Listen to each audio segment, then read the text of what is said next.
अस्सलाम वालेकुम व्यूअर्स, मैं हूं आपकी होस्ट मोमिना बतूल और मैं आज आपके सामने हाजिर हूं अपने शो के एक नए एपिसोड के साथ जिसका नाम है golden moments with Venus. Viewers, आज की जो गेस्ट हमारे साथ मौजूद हैं वो कौन हैं, वो कैसे हैं और वो क्या करते हैं, ये सब हम आपको दिखाएंगे भी और बताएंगे भी। लेकिन सबसे पहले आप जाकर उनका प्रोफाइल देखिए।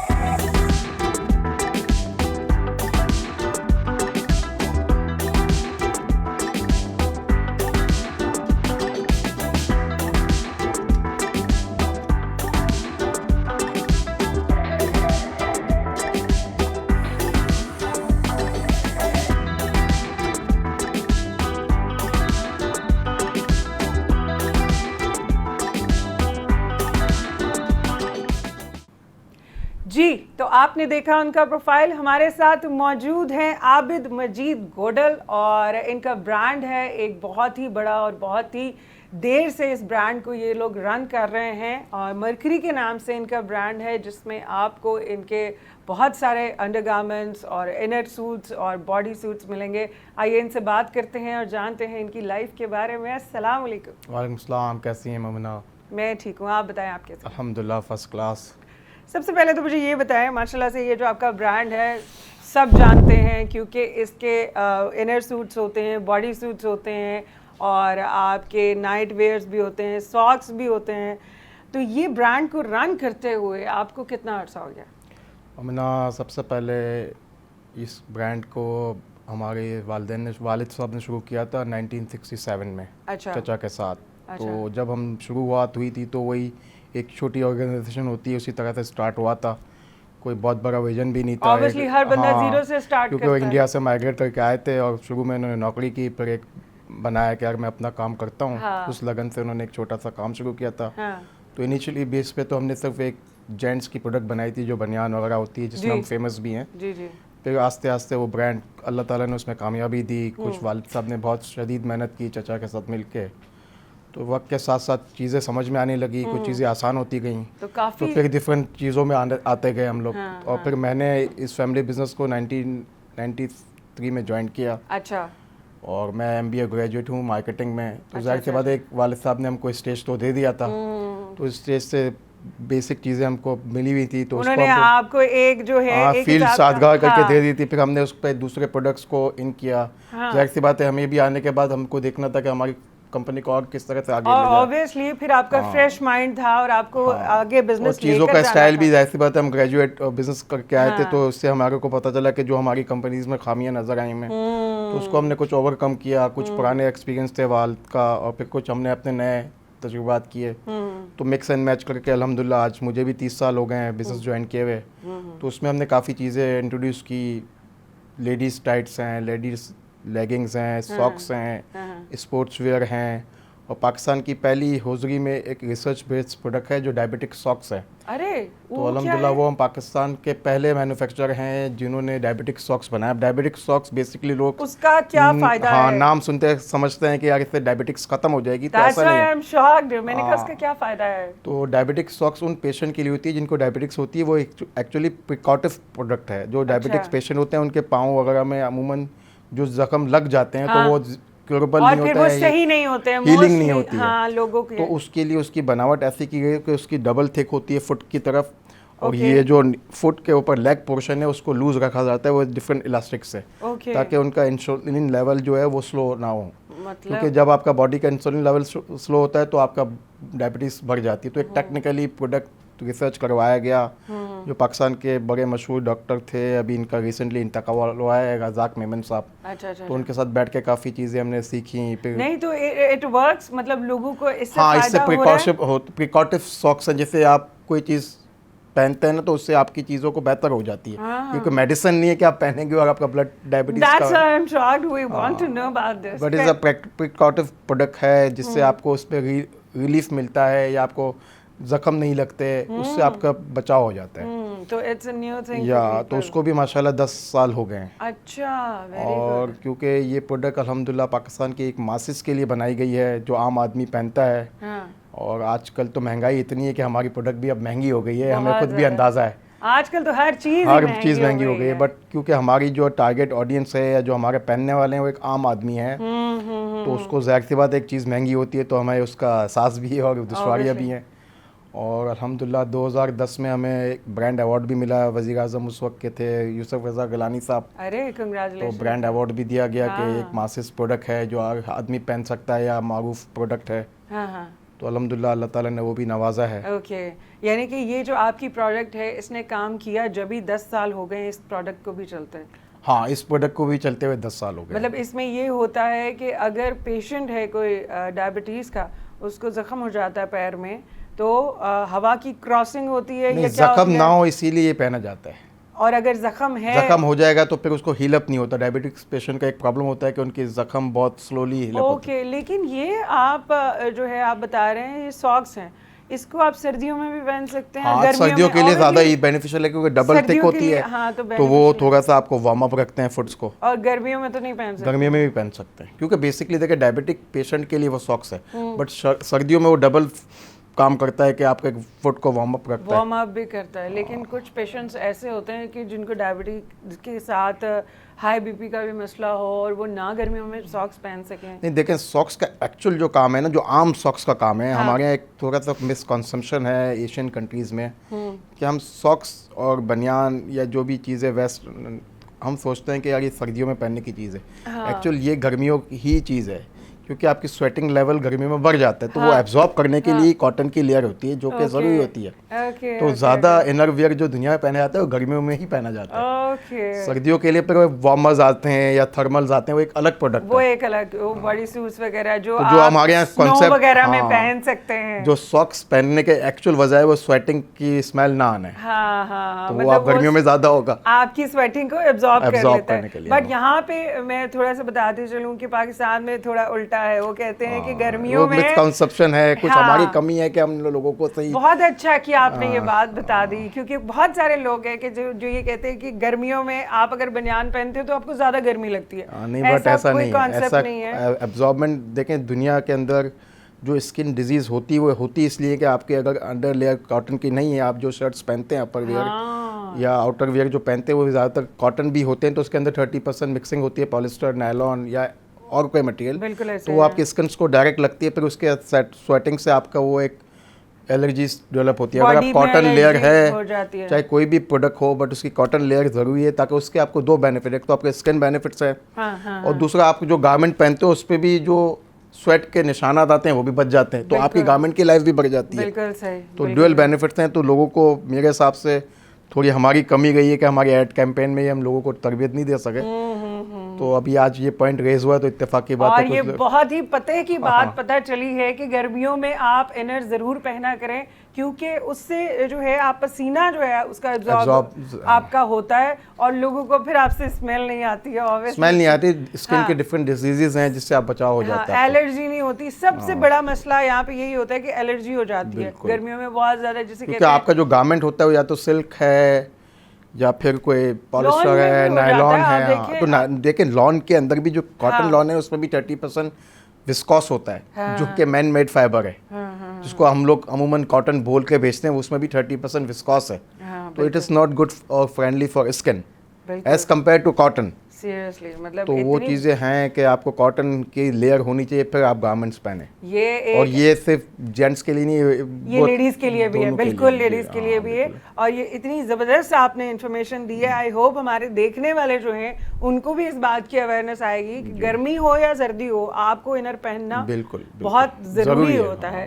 खैर मुझे ये बताएं, अच्छा आपको माशाल्लाह से 30 इयर्स हो गए हैं, तो इन 30 सालों में आपने जैसे बढ़ते हुए अपने कारोबार को आपने बढ़ाया, मुल्क के हालात भी आपने देखे, अब मौजूदा हालात जो हैं उनके बारे में क्या कहना चाहेंगे? देखें बतुल साहिबा, 30 साल में मैंने सबसे 2 या 3 चीज़ें देखी कि दुनिया के अंदर जो हो रहा है ना, एक कोविड से पहले की दुनिया थी, एक कोविड के बाद की दुनिया कोविड है। के बाद तो बहुत कुछ हाँ, बदल तो गया। दुनिया की सब तजुर्बात जो हमने अगर 27 साल में कुछ सीखा था ना, तो लास्ट 3 साल में हमें लगा कि हमने वो 27 साल का काम भूल गए। वो भूल क्योंकि गए। 3 साल के जो दुनिया थी वो चेंज थी। भूल तो नहीं अब हम गए। 3 साल का तजुर्बा रखते हैं अगर हम सीखने को कहें, क्योंकि वो 27 साल वाली जो हमारी लर्निंग थी वो आज की दुनिया में हमें लगता है कि वो ऑब्सोलीट हो गई है। बिल्कुल ये मैं आपको ऐसा है। बिल्कुल टेक्निकली फ्रैंकली बता रहा हूँ सही बता रहे हैं, सही बता रहे कि हैं। जो हमारा तजुर्बा था या एक्सपीरियंस था वो दुनिया ही नहीं रही है। सही। तो आपका अब जो 3 साल की जो लर्निंग है वो यही है कि आज क्या सीखा। ऑब्वियसली आपसे ज्यादा अच्छा कोई भी एक्सप्लेन नहीं कर सकता, क्योंकि देखिए एक होता है, एक तबका, छोटा तबका होता है, एक मिडिल क्लास होती है, एक अपर क्लास भी होती है, but you are a businessman, you know how to take things and easily. तो और एक यूथ के लिए मैं बताना चाहूँगा कि जो मैंने सीखा है कि अमूमन लोग फेलियर्स से डरते हैं। यस। और मेरा अपना मानना, मेरी अपनी ज़ाती राय भी है और मैंने अपना कुछ एक्सपीरियंस भी किया है कि वो आदमी बड़ी तरक्की नहीं कर सकता या लंबा रेस में नहीं जा सकता जिसने फेलियर्स का फेस ना किया हो या नाकामी ना देखी हो। क्योंकि नाकामी देखने के बाद ही आदमी का एक खौफ हट जाता है, जिसके बाद से उसके लिए राहें खुल जाती हैं, आप उसका विजन बहुत ज़्यादा आगे तक देखने की वो, क्योंकि जब तक वो फेलियर नहीं होता वो खौफ ज़्यादा होता है, यार ये मैं करूँगा, कामयाब होऊंगा नहीं होऊंगा, रिस्क लेना पड़ता है, रिस्क लेना पड़ता है और वो रिस्क कैलकुलेटेड होता है तो उतनी कैलकुलेटेड कामयाबी होती है। बट अगर वो तवक्कल के साथ हो, इनर डिटर्मिनेशन हो, आप फोकस हो, आपको जुनून हो, तो उसके रिजल्ट भी फिर मल्टीप्लायर्स आते हैं, जो आपने सोचा नहीं होता उससे बड़ा अल्लाह ताला नवाजता है। बिल्कुल बिल्कुल सही कह रहे हैं। तो आपकी जो ज़िंदगी होती है, हमारी ज़िंदगी में हमारे आसपास के लोग, मैंने बहुत सारे देखे हैं, आपने भी देखे होंगे, लोग फेलियर से डर के छुप के बैठ जाते हैं। एक्चुअल देखें, दो चीज़ें होती हैं, मैं अक्सर अपने बच्चों को भी बताता हूँ कि दुनिया में फेल होने के बाद है ना, दो चीज़ें अच्छी होती हैं। एक तो जब आप फेल होते हो ना, तो आपके साथ जो आपसे सिंसियर लोग नहीं होते ना, आपकी ज़िंदगी से निकल जाते हैं। क्योंकि जब हार्ड टाइम आएगा तो जो आपके साथ नहीं होंगे वो बोलेंगे यार इसका बुरा वक्त है, उससे हट जाओ। तो सबसे अच्छा जो फ़ायदा होता है ना बुरे वक्त का, ये होता है कि आपसे जो गैर संजीदा लोग हैं या जो आपसे सिंसियर नहीं है वो साइड से हो जाते हैं, तो फिल्टर हो जाते हैं, आपको पता चलता है अब ये लोग मेरे साथ एक्चुअल हैं। तो नंबर 1 बेनिफिट ये होता है। और फिर जो फेल होने के बाद आदमी सीखता है वो उसका एक लर्निंग प्रोसेस है। आप अगर दुनिया के बड़े लोगों की किताबें पढ़ें तो उसमें लिखा ही जाता है, एक्सपीरियंस कहते ही उसको हैं जितनी मिस्टेक्स आप करते हैं। जब mistake you made and you make it correct, उसको एक्सपीरियंस कहते हैं। तो जितना आदमी एक्सपीरियंस होगा उतनी ज़्यादा उसने गलतियाँ करके सही कर ली होंगी। बस ये फ़र्क होता है, फेलियर्स के बाद आप उसको गलतियों को सही करके कामयाब हो जाएं तो वो कामयाब आदमी कहलाता है। बट कोई भी बड़ा कामयाब आदमी ये नहीं कह सकता कि मैंने ज़िंदगी में कभी कोई गलती ही नहीं की। अगर वो बोलता भी है तो वो झूठ बोलता है। बिल्कुल झूठ बोलता है। ऑब्वियसली अगर एक शख्स बैठा हुआ है, माशाल्लाह आज आप एक कामयाब बिजनेसमैन हैं, तो आपकी जो बैकग्राउंड की स्टोरी है वो आपको पता है, किसी को भी नहीं पता। ऑब्वियसली एक आपकी जर्नी है, ठीक है, आपके 4 फादर्स का बिजनेस था, सब कुछ था, बट आगे उसको लेके जाना, उसको रन आपने किया है। लेकिन आजकल हमारे यहाँ क्या मैं बोलूँ, लोगों को जज बहुत करते हैं। वो कहते हैं आके यहाँ पे बैठ गया इस सीट पे। मैं बहुत एक छोटी सी बात कर रही हूँ, लेकिन इसका मतलब बहुत बड़ा है। People don't know about the journey. बिल्कुल सही कह रहे हैं। देखिए होता क्या है कि हर चीज़ के बेनिफिट्स एंड प्रेशर्स साथ साथ होते हैं। नो डाउट कि हमें फादर्स ने ये स्टेज दिया, वो हमारे लिए एडवांटेज था। बट अगर हम उसको पॉजिटिव लेंगे, हमें एक स्टेज यहाँ मिला है, अब हमें यहाँ ले जाना है, तो उसके प्रेशर्स भी ज़्यादा होंगे ना। कि हमारा एक ब्रांड था, अब हमारे को वालिद साहब ने कहा इस ब्रांड को ख़राब मत करना। अब ये ख़राब मत करना का एक प्रेशर आ गया। अगर कोई नया ब्रांड है, कोई नया आदमी है, बोलेगा जैसे भी करो बन जाएगा, तो वो जो ख़राब ना करने का प्रेशर है, हमें और क्वालिटीज़ को देखना है, और स्टैंडर्ड्स को देखना है, एथिक्स को देखना है, तो उस एनवायरनमेंट में काम करना और मुश्किल हो जाता है। आपको ट्रिपल मेहनत करनी पड़ी ताकि नाम खराब ना हो, उसकी भी मेहनत खराब। क्योंकि बाज़ होता है जब आपका कोई नाम नहीं होता, आप कोई चीज़ बनाने जाते हो, आपकी गलतियाँ होती है तो आपको कोई क्रिटिसाइज नहीं करता। But when you become a brand, तो आपके क्रिटिसिज्म लोगों की बढ़ जाती है, चाहे वो मोहब्बत में बढ़ जाए, चाहे वो हसद में बढ़ जाए, या चाहे हेट्रेड में बढ़ जाए, तो वो लेवल ज़्यादा हो जाता है। बिल्कुल सही कह रहे हैं, क्योंकि एक नाम को बनाने में आपकी जितनी मेहनत लगती है, उतनी से ट्रिपल मेहनत उसको मेंटेन करने की लगती है। ये ऐसी छोटी छोटी सी बातें हैं जो लोगों की समझ में नहीं आते हैं, क्योंकि लोग आजकल जो है वो बहुत मतलब जज करने लग जाते हैं। देखिए बड़ी कामयाबी है ना, छोटी छोटी चीज़ों से आती है। हम समझते हैं यार बड़ी कामयाबी के लिए बड़े काम करने होंगे। मुझे एक बहुत ही तजुर्बेकार शख्स ने बताया, यही से हम अपनी बात को कंटिन्यू करेंगे। मुझे ब्रेक पे जाना है, तो मैं मिलूंगी आपसे एक छोटी सी ब्रेक के बाद।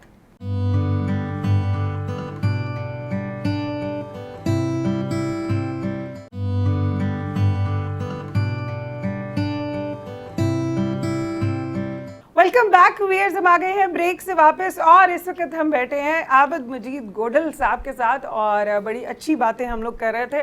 सर, आप अभी ब्रेक में आने से पहले आप बात कर रहे थे कि इंसान को जो है अपने आप को और कैसे बेहतर बनाना चाहिए। देखिए बतुल साहिबा, मैंने ये बात अभी आपसे ऑफ द ईयर बात की कि हमारे यहाँ एजुकेशन तो है, बट तरबियत एक चीज़ होती है जो हम लैक कर रहे हैं, जो सोसाइटी को इस वक्त चाहिए। सबसे पहले हमें अपना माइंडसेट चेंज करना पड़ेगा, लोगों का एज अ होल सोसाइटी, चाहे पेरेंट्स हों, चाहे बच्चे हों, चाहे नौकरी वाला आदमी हो, चाहे बिजनेसमैन हो, चाहे पॉलिटिशियन हो। ऑब्वियसली तरबियत जो है बच्चे की घर से ही स्टार्ट होगी। नेशन बिल्डिंग के लिए हमें ऐसे जज्बात या ऐसी सोच पैदा करनी होगी जो हम अपने मुल्क से वफादार हैं। एक बेहतर इंसान बनने के लिए किसी भी नए टीनेजर को, बच्चे को क्या करना चाहिए? तो हम शुरू से अगर एक क्लास है अमीरों की, वो समझती है कि हमने अच्छे स्कूल में बच्चों को डलवा दिया, हमारा फ़र्ज अदा हो गया।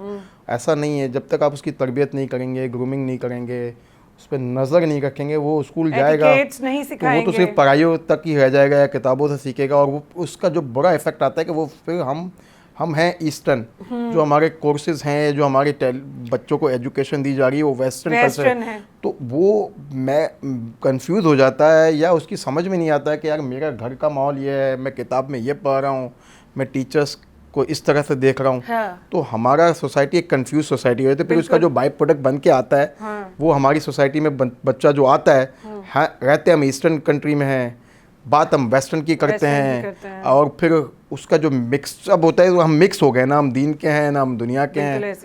तो वो जो प्रोडक्ट है ना वो कंफ्यूज है। एज अ नेशन मैं आपको कहूँ कि हमारी ओवरऑल नेशन भी कंफ्यूज है। ना हमने दीन को सही फॉलो किया, ना हमने दुनिया को फॉलो किया।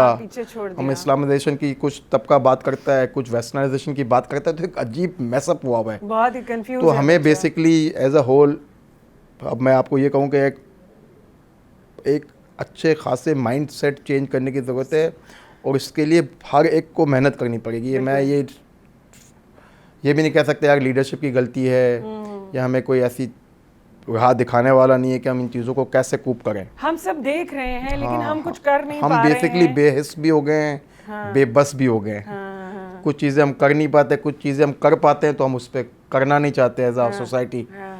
तो कुछ हमारी जो पुरानी जो हमने गलतियाँ की वो अब एज अ होल रिजल्ट बन के हमारे सामने आ गई हैं एज अ नेशन। तो अब हम बिल्कुल ही कोलैप्स की तरफ जाते हैं, बट हमेशा पॉजिटिव रहना चाहिए। तो उसके कामयाब बिजनेसमैन बनने के लिए किन 3 चीज़ों की ज़रूरत पड़ती है? देखिए, कामयाब बिजनेसमैन बनने के लिए सबसे पहले तो नीयत है। हाँ। अगर आपकी नीयत अच्छी है तो इंशाल्लाह ताला अल्लाह आपको तरक्की देगा। जो दूसरी सबसे बड़ी क्वालिटी होती है वो बिजनेसमैन की, कि वो मेहनती हो। क्योंकि इंटेलिजेंट आदमी शॉर्ट टर्म में शायद कामयाब हो जाता है, बट मेहनती आदमी लॉन्ग रन में कामयाब है। थॉट के किसी का तुक्का लग जाता है। हाँ, और तीसरी जो कामयाब होने के लिए जो सबसे मेन चीज़ होती है ना, वो कंसिस्टेंसी होती है। सही। कि आप मुसलसल करते रहो। क्योंकि कामयाबी अगर ओवरनाइट मिल भी जाती है तो अगर आपने मुसलसल उसको फॉलो नहीं किया या उसको लेके नहीं चले तो कामयाबी खत्म हो जाती है, नहीं रहती है। तो वो ये जो कामयाबी है ना, इसको लेके चलना, कंसिस्टेंसी, फोकस, डिटर्मिनेशन, पैशन, इस सब चीज़ का मिक्सचर है। कोविड में बहुत सारे लोगों ने बिजनेस अपने स्टार्ट किए और अभी माशाल्लाह से सबके मतलब सब रन कर रहे हैं अभी तक। देखिए, कोविड के बाद मैंने आपको कहा ना कि पूरी दुनिया चेंज हो गई। हाँ। कुछ नए तजुर्बात लोगों ने किए बैठे बैठे घर पे। लेकिन कोविड में किसी के पास कुछ भी काम करने को नहीं था, फिर भी लोगों ने बिजनेस हाँ, नहीं, कुछ ऐसा दुनिया हो गई कि घर पे बैठे बैठे लोगों ने कुछ काम किया अपना टाइम को किल करने के लिए, और उससे उनको नए काम के तरीके मिल गए, नए प्रोफेशन मिल गए। और जो ट्रेडिशनल काम कर रहे थे उन लोगों के पास तो टाइम ही टाइम था, वो तो फारिग हो गए थे क्योंकि फैक्ट्री बंद, मार्केट्स बंद, तो आप घर पे बैठ के क्या करते? तो आपने क्या किया घर में बैठ के? तो मैं खैर उस वक्त क्या हुआ कि जब पहले कोविड से पहले मैंने आपको कहा कि दुनिया चेंज थी। हाँ। अब कोविड से पहले मैं एक थोड़ा प्रोफेशनल बिजनेसमैन था, मेरी कोई सोशल लाइफ नहीं थी, बट फैमिली के साथ एक वीकेंड बनाता था। बाकी सुबह 10 से लेकर रात को 9-10 बजे तक फैक्ट्री मार्केट में होता था। अब क्योंकि जब कोविड आया तो सब चीज़ें बंद हो गई। बिल्कुल। फिर आपने क्या किया? तो फिर मैं थोड़ा सा सोशलाइज हुआ, अपने बच्चों के साथ ज़्यादा टाइम देने लगा, क्योंकि उस वक्त तो आपके पास घर ही होता था। बिल्कुल ऐसे है। और फिर उससे थोड़ा हम सोशलाइजिंग की तरफ गए। फिर उससे मुझे अंदाज़ा हुआ कि यार हम आज तक जो काम कर रहे थे या सिर्फ काम या मनी मेकिंग या उसी में लगे हुए थे, तो फिर मेरी को समझ में आया कि यार दुनिया इसका नाम नहीं है, हमें कुछ नए भी काम करने चाहिए। फिर हमने अपनी कम्युनिटी के कुछ सर्विसेज के जो ऑर्गेनाइजेशन है उसमें थोड़ा सा इन्वॉल्वमेंट ली, थोड़ा अपने आप को सोशलाइज किया, थोड़ा बच्चों को ज्यादा टाइम दिया, वाइफ को टाइम दिया, सोशल ऑर्गेनाइजेशन का अटैचमेंट ली, क्या किस तरह से लोगों की खिदमत की जाए, किस तरह से अच्छे लोगों से मिलने